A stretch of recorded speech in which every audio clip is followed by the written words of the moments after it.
Hey guys, and welcome to the Remarkable Me podcast. I am your host, Gabriella, and during these podcasts, I'll be interviewing tons of amazing guests who will inspire our listeners with fascinating life stories about how they've beaten their demons by receiving the right support to catapult them to where they are today. During today's podcast, I will be joined by the wonderful Sheree Goldsmith, who will be sharing her journey suffering from alopecia. From her first experience of alopecia to how it impacted her mental health and the incredible alopecia community who supported her throughout, we will be sharing all details. So let me please introduce to you the lovely Sheree Goldsmith. Hi Sheree, how are you? Hi, I'm good, thank you. How are you? Good, yeah, I'm really good, thank you. Thank you so much for coming and joining me on the podcast today. I'm so excited to hear about your story. Oh, I'm excited to tell it. Thank you.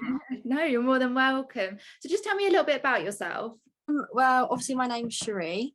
I'm 28. I live in East Sussex and I work at a jewellery store. It's pretty boring, really. There's not much to say apart from obviously what we're going to talk about today. I'm so excited to speak to you about it. So you're obviously joining me on the podcast today to discuss about your story of having alopecia. Can you just tell me a little bit about what alopecia is and what the symptoms are? Yeah, of course. So alopecia is essentially an autoimmune condition, which with like any autoimmune disease, if you're not familiar with them, is basically your immune system misfiring. So it's basically with alopecia, it's your immune system getting confused that your hair follicles are like a foreign body and it almost fights them off as if it's like a virus or a cold. So it's not really something that is very well understood.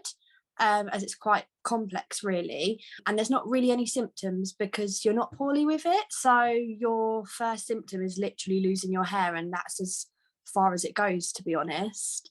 It's amazing how you've managed to be able to get to this point where you're obviously so positive. At first it must have been so terrifying. Can you just tell me a little bit about the first time you noticed your hair starting to fall out? Yeah, I mean, well, the very first time I don't really remember. It's kind of one of those things that's is almost that traumatic that your brain kind of blocks it out. So I don't really remember the very first time because I first had alopecia areata. So there's lots of different forms of alopecia. Alopecia areata being the mildest form, which is just where you have patchy hair loss on your head, and that extends right up to alopecia universalis, which is basically hair loss of your entire body. So no lashes, brows, leg hair, arm hair, nose hair, everything. So you lose it all. And I remember the second time I had it, I was at like a dance rehearsal and one of my friends just moved my hair back into place. She was like, oh, you just had like your hair parted. And I don't think she really wanted to say anything.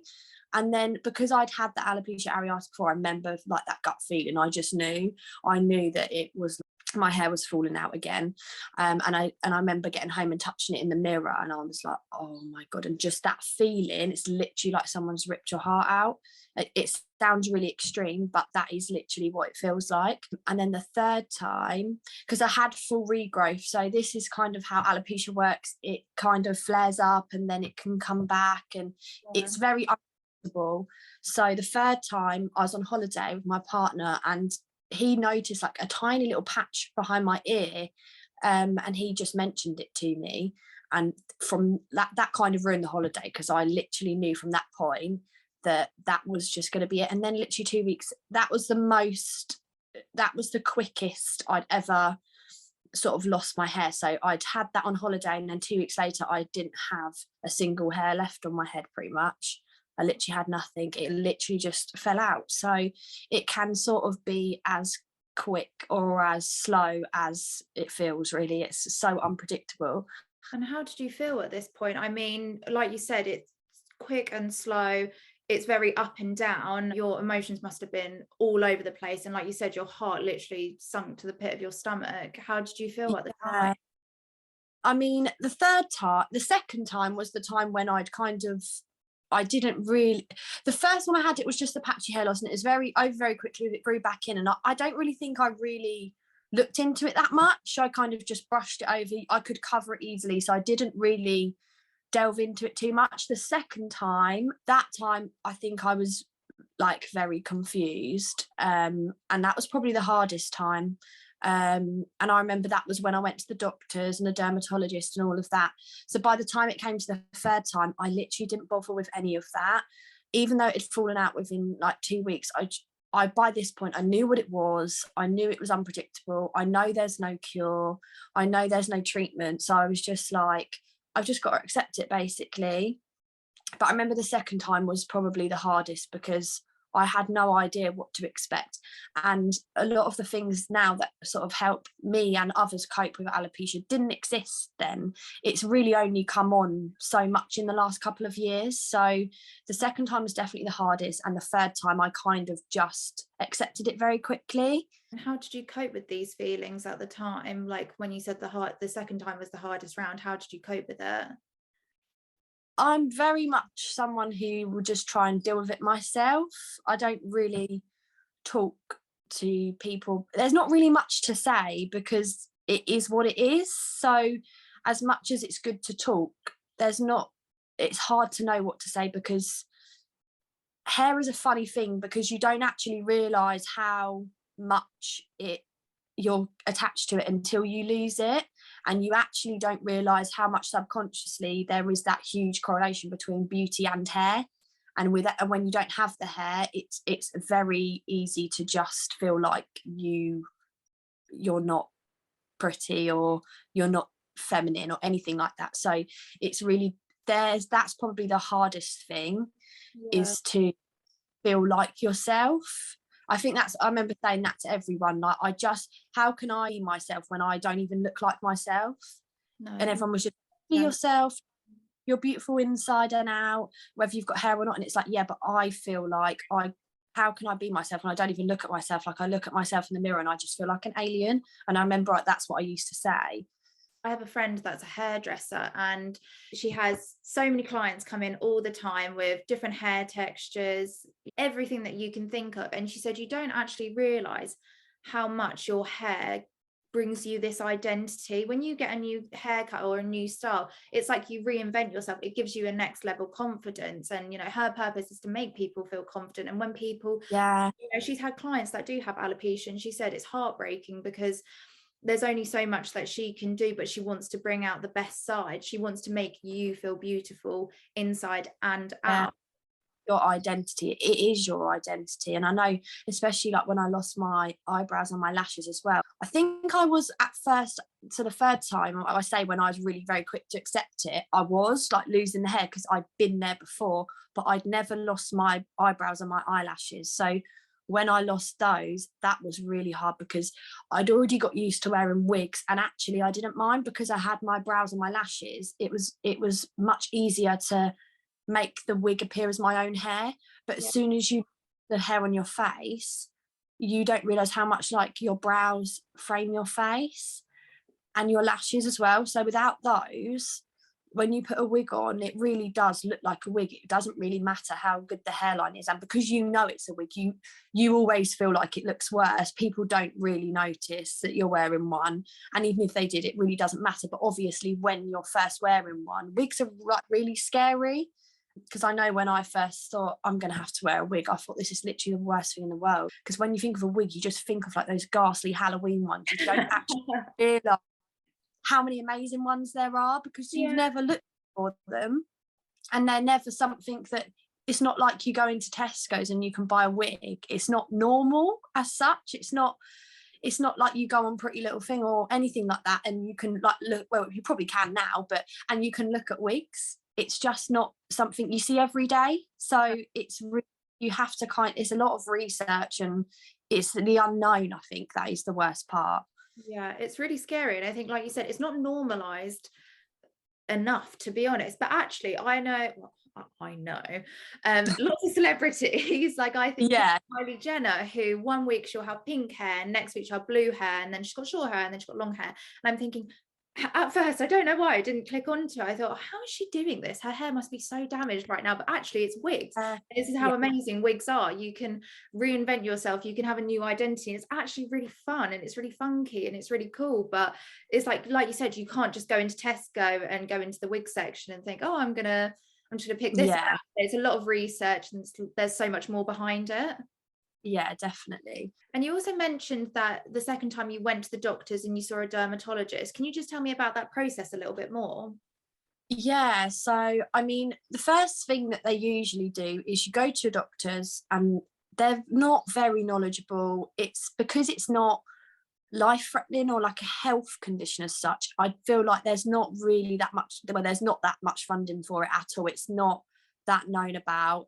A lot of doctors know what it is, but they don't really know anything about it. So they do blood tests, and that's just to kind of like rule out your thyroid, like your iron levels, anything that could be a deficiency that would obviously then cause your hair to not grow so well and that kind of thing.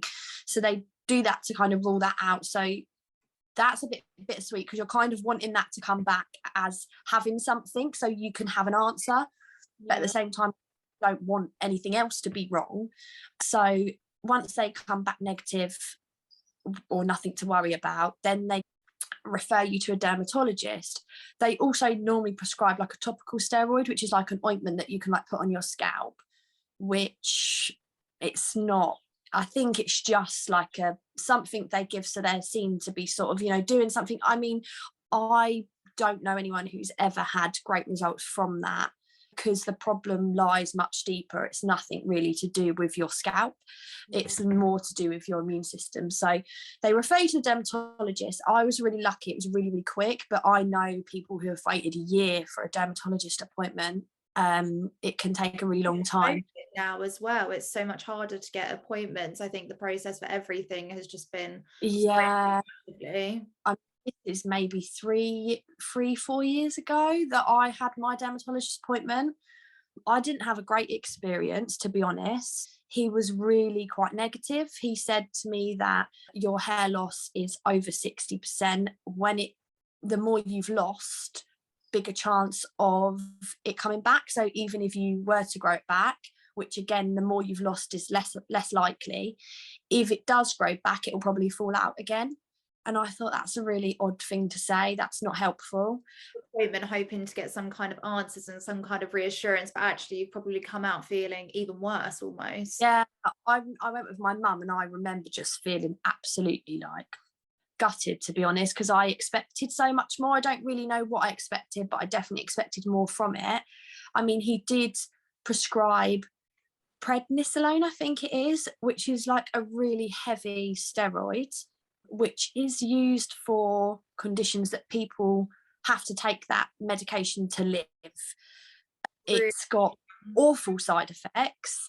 It's got a very low success rate. And one of the side effects of the drug is hair loss. Right. Bleeding. I decided very quickly that I wasn't actually going to take that. I took the prescription because for me that was peace of mind. I had something that, so that it's very odd, but I found that with my alopecia, I had to control the controllables, if that makes sense. So if I had that prescription in my bag, I had the option to go and get this medication, but I didn't have to. So then that for me was a choice again. And that was me being in control of something that I could do.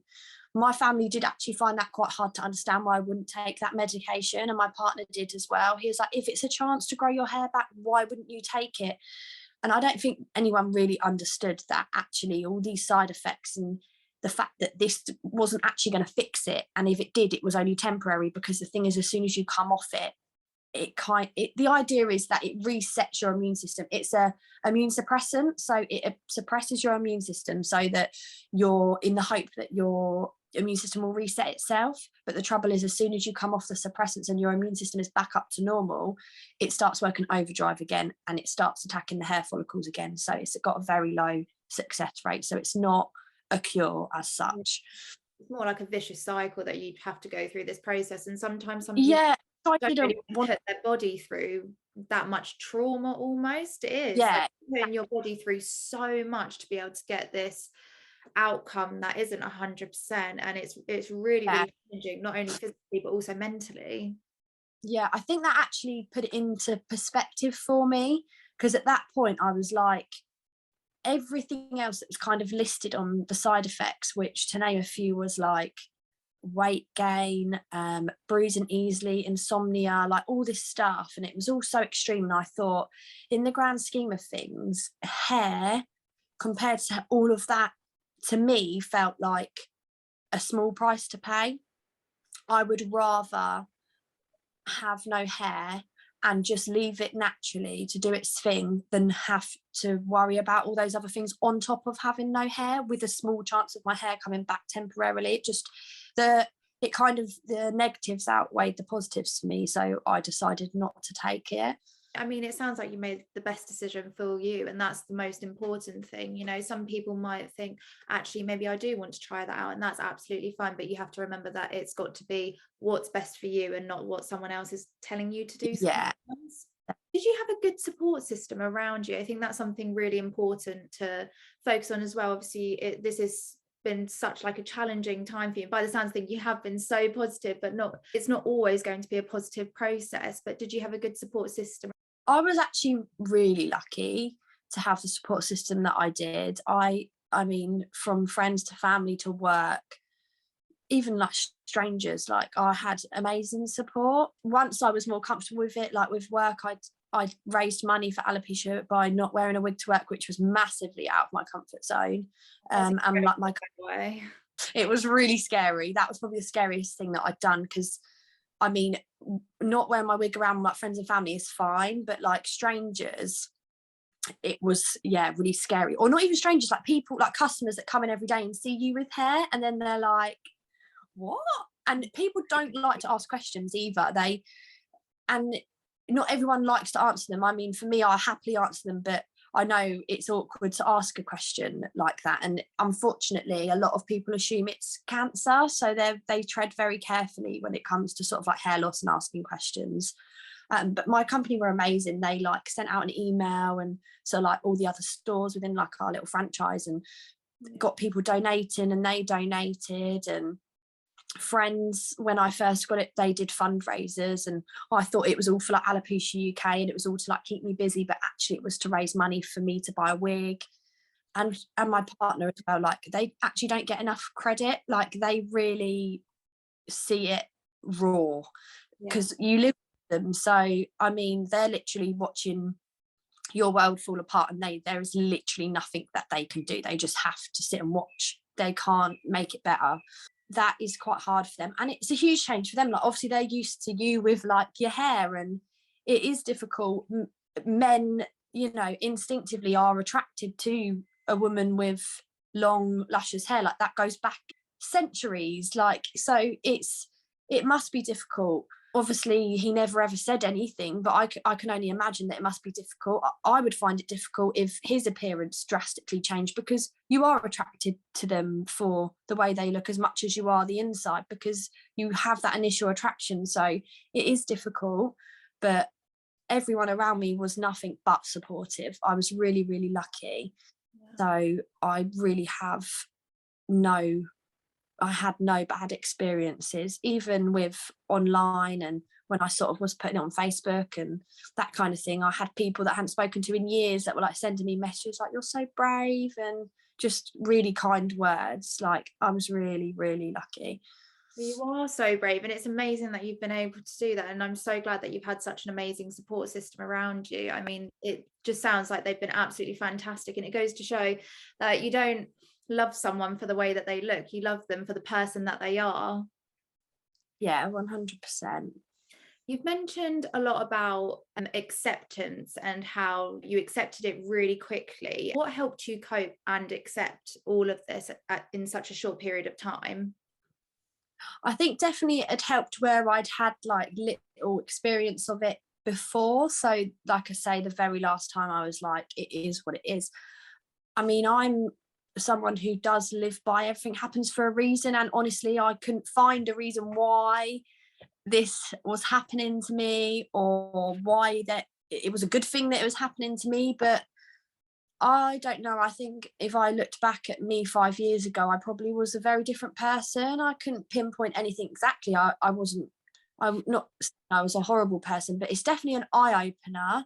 I think you're more aware of the world around you and the problems that the world has and that people have, and it does make you realize. I think maybe it happened to me because I was maybe strong enough to just be so open with it, so then maybe I was able to help others who needed that support. I very quickly went to Instagram and literally like searched the hashtag alopecia.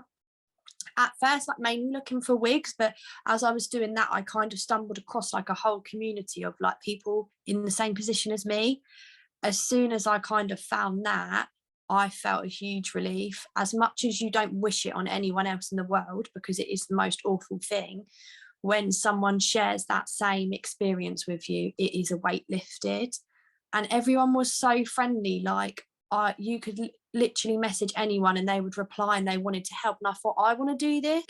I want to be one of them people, because I feel strong enough to deal with it. And actually posting as well about it helped me kind of, I don't know, talk about it and relieve some of like the feelings that I was having that I speak about in person, that I could just kind of put them almost like a blog, but for everyone to see. So Yeah, that definitely. really, And that must give you so much confidence now, which also leads me to my next question of what does give you confidence now? You've mentioned a lot about the wigs and blog posts. Is there anything else that helps you feel like you again?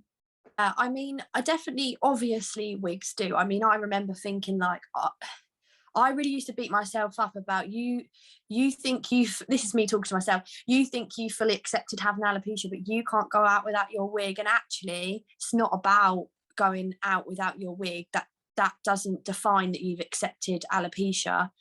For me, finding a wig that I loved and having no hair, if I had that wig, I had the choice to wear that wig or not wear that wig. And then that is me back in control. And then that is me feeling comfortable and at peace with alopecia, because I'm in control again. I have got a choice. It's when you don't have a choice that you feel trapped and you feel chained to the chains of alopecia, basically. It sounds really extreme, but when you don't have decisions around you and you're just stuck in this tiny little box where you probably feel so suffocated by it, and you think, oh my gosh, there's no way out, of course you're going to feel so overwhelmed by it. Whereas if you just at least have that one other option, you've got that control and you feel like, okay, I've got control of my mindset, I've got control of the way that I want to look, I could look XYZ. Yeah, exactly that. And I mean, like the brows and the lashes, like there's so many different lashes now that there's so many glues, there's so much like help that you don't have to have all these things to like be beautiful and be whatever normal is, but it's nice to have that option. Even like brows, like old school tattoos that you would like put like wet flannel on, and like those, but eyebrows. Like, it's literally amazing. Like, there's so much stuff out there now that gives so much more advanced now. We've got so many options out there. You're not as trapped. Yeah, exactly. And that is hands down the number one thing that gives you confidence. It doesn't matter what anyone says when you are in control again, because you're almost stripped of your appearance and how you have always looked and how you want to look. Obviously we choose the way we look. We don't choose to well, some people do, and that's fine, but we don't choose to shave our hair off. And if you haven't chosen to shave your hair off, then you didn't choose to have no hair. So then it's important to have the choice to wear hair. If that's what makes you happy, then you have to do what makes you happy and what is right for you. Definitely. You can be stripped back from all of these beauty products, the wigs, etc., and deep down you are still beautiful. You really, really are. It's just what's going to make you happy at the end of the day. Yeah. And it sounds like you've done so much research about it. I mean, you probably felt like you had to in the end because you didn't know enough about it, but so much research. Can you just tell me a little bit more about the support out there? You said that you found a community online and, through Instagram. I've also seen that you've got an Instagram page specifically for alopecia. Just tell me a little bit more about that. Yeah, so I mean, obviously there is the charity Alopecia UK, which are really amazing. Actually, they're so personal. They'll actually just reply to your emails. They have like a Facebook group. They have a website with like lots of discounts codes for headwear, like headscarves, wigs, so much different stuff. Like everything to help you. They do fundraisers. They do meetup groups.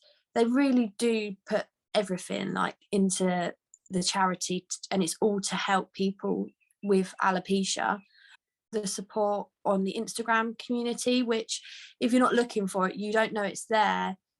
Instagram, I know for a lot of people can be quite a negative experience, but hand on heart, I haven't had one single negative experience on Instagram. Everyone that I follow and follows me, like you form a friendship. It's, you feel like connected to these people in a weird way. Like COVID kind of hit and we could never do anything of what we planned, but like none of us know each other, and we literally all planned to like go to London and have like a day with like cocktails and everything. We're all from like different parts of the world, but we all have like that one thing in common, and it's almost like a bit of a sisterhood, really. And I say sisterhood, there's men as well, but it's just they're there like every hour of the day. There is always someone there, and because they're from all over the world, you could sign on at 3 o'clock and there'd be someone online, and if you need to talk to someone, there's someone there. And it's as I say, it's an outlet as well for you to post whatever you want to post, and it's such a positive place, because I think everyone that's within that sort of community knows how it feels, and you're not alone. It very quickly took away those feelings of being isolated, because you do feel like you're the only one in the world, because you don't know anyone else who's in the same position as you, not anyone you know like first. you go next door and say, oh, hey, like I'm suffering with alopecia right now, and so are you. Yeah. So that's that. It's And not as simple as that. No, exactly. And the amount of people that don't actually know what it is either. Yeah, not enough information about it. I mean, before obviously speaking to you today, I'd done a little bit of research, and my cousin also actually has alopecia as well, and he really, really struggled with it. He found he had alopecia, and he also had a form of cancer as well, and he lost all of his hair, and because of the cancer, it actually formed like lumps to grow around his head. And I remember him being just out shopping in London, and these kids pointing at him and saying to their mum, like, oh, mummy, why doesn't this man have hair, and why has he got lumps here? And it made him so self-conscious, but it's because it's not spoken about enough, and not enough people are aware of it, and it needs to be normalized a little bit more, just to be able to have a basic understanding. And I'm going to be linking loads of different helpful websites as well, and charities, etc. So for people listening, they can also go and have a look at that. Yeah, I mean, similar to like your cousin, I remember this was the second time, so the time when I really struggled with it. I'd gone into HMV in my local town, and I was in the queue, and I could hear like two girls behind me laughing, and I had the patch like right on my crown. I knew like what they were laughing at. Had that have been me today, I probably would have turned around and just said, I would have took it as an opportunity to sort of educate them in a nice way. But me then, that absolutely like broke me. I couldn't even, I don't think I even told anyone that it happened. I was so ashamed. You should never feel ashamed about it. I know it's so much easier said than done, but you really shouldn't. And it is about getting the message out there a bit more. And like I said about your Instagram page, it's fantastic. Like so many people follow it, and so many people want to follow your journey and your story and every bit of advice that you can give. And can you just tell me a little bit about any other advice that you'd give to young people now that are experiencing exactly what you've gone through? Cry, because you have every right to cry about it. It's literally the cruelest thing in the world, and no one can tell you any different. People will say to you, hair's not important. If it's important to you, it's important, and that's all that actually matters. As I say, like controlling the controllables as soon as you feel comfortable to explore things like wigs. And Instagram was good for me because it was like a secret community that none of my close friends or family had to know about at first, and I could really explore it, and I could get to grips with what was happening to me, and I could research it more. And there is so much you can find on Google, but the best advice comes from those that actually suffer with it firsthand. So that's why Instagram is amazing, and it's as simple as just searching a hashtag alopecia, and you will find thousands of posts from girls, boys, any age that are brave enough to post about it and want to help people. Most of the people, and in fact all of the people that are posting on Instagram without their hair or about alopecia, are doing it because they want to help people. yeah, I mean, I think I've gone on a bit of a tangent there, but no, you haven't at all. Like I'm sitting here just smiling, listening to you, because it's so inspiring. It really, really is. And I know I keep saying this, and I think a lot of people will agree with me. There just isn't enough information out there. There isn't enough people that, want to come forward and tell their story. And I think it's scary for people. It's the fear of the unknown for some people, and they don't like to question it. But having people like you who want to come on here and tell their story, go through all the details, say it's not easy, because it's not, but also there's light at the end of the tunnel. There's the silver lining. There's hope that you will be happy again, and that's what people need to understand. Absolutely. I remember looking at people and thinking, I'll never be happy again. Like, how is she so happy and she's not got any hair? Like, and you do feel like that, and you will feel like that, and it's different for everyone how long you'll feel like that. But your first day is always your worst day, and it won't be the last day you feel sad. I mean, for me, at the point I'm at, I'm really, I want to say lucky, but I wouldn't say lucky. I'm proud that I'm able to say that I don't really have a sad day about alopecia anymore. I say proud and not lucky because I really, really worked on that mindset, and that doesn't just happen. You have to work at that. But I don't think about alopecia much anymore. It's obviously part of my life, but it doesn't, you get to a point where it is just part of you, whether you like it or not, and you just learn to live with it like anything, and everything does take time.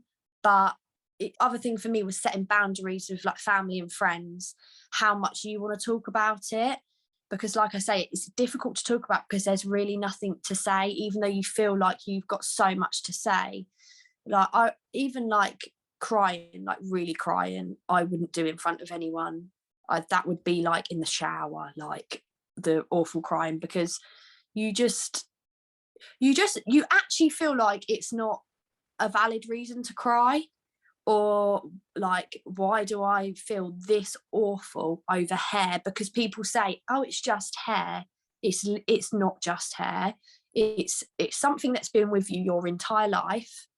If you're losing it at a later stage, obviously some people have alopecia from birth, but it's everyone else around you has it. There's no reason why it happens. There's no explanation, so it's hard to understand. It is like just like a minefield. You don't know why it's happening. You feel like you've done something wrong. You're like, is it something I've eaten? Is it something I've done? Is it because I use that hair product? And that the other problem with that is when you go to the doctors, they don't explain to you that it's not your fault, and they're doing all these tests for like your blood levels and all of this as if it's something wrong with you. But it's just unfortunate that your immune system just works that way, and it has its perks. Like my immune system, because it works overdrive, I don't really get poorly, so I'm very lucky in that sense. There you will begin to find like the positives within it, and it's really hard at first, and I couldn't see a single one. But now, to me, I'm complete 5-6 years on, I'm completely I'm not attached to my hair at all. So currently this is a wig, but my hair is currently growing back. Hand on heart, if I woke up tomorrow and I woke up completely bald, I wouldn't care, because I don't have any attachment to my hair anymore. Hair for me is something that I put on in the morning and take off at night, and that's it. It doesn't mean anything to me. I think it'd be a different story if I lost my brows and lashes again, because I think that was the hardest thing for me. And I think a lot of people who have universalis would say the same. They would lose their hair on their head any day, but their brows and lashes are the biggest thing. I mean, now obviously there are lots of things which can obviously, help, but ultimately nothing is quite like having your own brows and your own eyelashes. So that would definitely be the hardest. But the hair on my head, I'm fully disconnected to. I don't look at it in that way, and it is growing back. And people say, well, if you're not connected, why do you not just shave it off? But I'm just intrigued to see how long this lasts before it will probably fall out again, because that is alopecia and that is the way it works. It might stay forever, maybe it will, but even when it's growing back, I look at my hair now and I think my wigs are so much better than any hair I ever had myself. I just don't think I would ever stop wearing them. I mean, the hardest thing I would say though is the expense with wigs. And if anyone listens to this podcast and works for NHS or is up there somewhere high and can do something, there needs to be more support. Hair comes under cosmetic. It's not cosmetic. It is hugely damaging to your self-esteem and mental health. It needs to be taken more seriously. We provide wigs to those with cancer, which is absolutely, of course, it needs to be done. But the mental implications of having no hair, just that alone, not obviously having cancer, I'm not comparing it, are the same. Not having hair, it doesn't matter how you've lost it, it's the same. And there's not enough support for wigs, and it's a postcode lottery. So it depends where you live. Some hospitals receive more funding for that area of, like what they put money into than others. So I think down here where I am in East Sussex, I think it's £70 prescription towards a wig. That wouldn't even buy you a synthetic wig. To give you an idea of like wig cost, like the one I've got on here would be over £1,000. Oh my gosh, I had no idea about prices of wigs. No yeah, and there's no support whatsoever. No support. There's no just go off on your own and just as if just pull this money out of thin air. Like some people, like you said, some people aren't as fortunate and as wealthy as others. So £1,000, that's that's £1,000 that could have been towards rent, bills, food, I don't know, like gym memberships, vitamins that we need, anything that we just ordinary need in life. And wig, it depends on how you look after it, and it depends how often you wear it, but that's lasting you a year at the most. It doesn't last you a long time. So it's not like it's just you do it once. But the one thing I will say, because I didn't actually know this when I first got alopecia, is if you are under 24, I think, if it is still the same, there is a charity called the Little Princess Trust. A lot of people you probably have seen before donating their hair, like they have it cut and they donate their hair to the Little Princess Trust. So the Little Princess Trust actually supply one free wig to those under 24 that suffer with any medical hair loss. So that could be alopecia, cancer, anything like that. And that for me was my lifeline when I found out I had alopecia. I mean, obviously, unfortunately, there are people over 24 that obviously suffer with alopecia and it's too late. But for those under 24, and I was under 24, so that was a lifeline for me. That opened the wig world, and I went to a salon in Brighton, and I look back on that wig now and it wasn't the greatest, but that wig for me was the start of my journey to accepting alopecia. So if you are in that position and you have lost your hair or you're losing your hair and you're under 24, then you literally just have to fill out a form on their website and someone will contact you and arrange an appointment at your closest salon, and you'll be able to pick out any wig of your choice, either human hair or synthetic. Wow, that's amazing. And I mean, it's like you said, it's as simple as filling out a form and you can go from there. Yeah, it's definitely worth knowing, because again, you don't go to the doctors and they don't tell you this. No, this information is not there. It's just crazy. It's mind-blowing, but it's been absolutely amazing listening to your story today, and I think I've absorbed so much information. The one thing I've definitely taken away from this is acceptance. I think if you hold a lot of resentment and a lot of anger, it's gonna impact your mental health so much more, whereas if you go on this journey, and it's a long journey of having to accept, it can really alleviate a lot of your problems and also help you live a healthier lifestyle almost. Definitely, it is definitely about acceptance, and obviously that is different for everyone, but you will get there. It's just you have to take it at your own pace, and however you feel is how you feel at the end of the day. You can't change it. You just have to ride that emotional roller coaster, basically, because that's what it is. Yeah, it really, really sounds it. But I have to say, Your story has been so inspiring. It's been so informative. And I hope that people that are listening to this podcast really take on board everything that you said. And I just have to say, you're beautiful inside and out. And I just can't thank you enough for just coming on board and sharing your story today. Oh, thank you for having me and asking me to share my story. Obviously, I love to share it because it raises awareness and there's not enough out there, but it really is nice to be asked. So thank you. No, you're more than welcome. Well, I'll catch up with you very, very soon. Thank you so much. Thank you. Yeah, bye. Bye. So that's all we have time for today, but what an amazing episode it's been listening to Sheree's story. Remember, you are not alone and that there is so much support out there for you. And I've also linked below lots of great charities and support groups that Sheree shared within her interview, so please don't forget to go and check them out. Thank you for listening to the Remarkable Me podcast. Don't forget you can purchase our children's wellbeing growth journals online and keep an eye out for our new upcoming wellbeing journal teen edition, which will be out March 2022. Follow our journey for more and stay in touch with all of our social media platforms at Remarkable Me or www.remarkableme.uk. I am your host Gabriella and I will catch up with you very soon. Bye!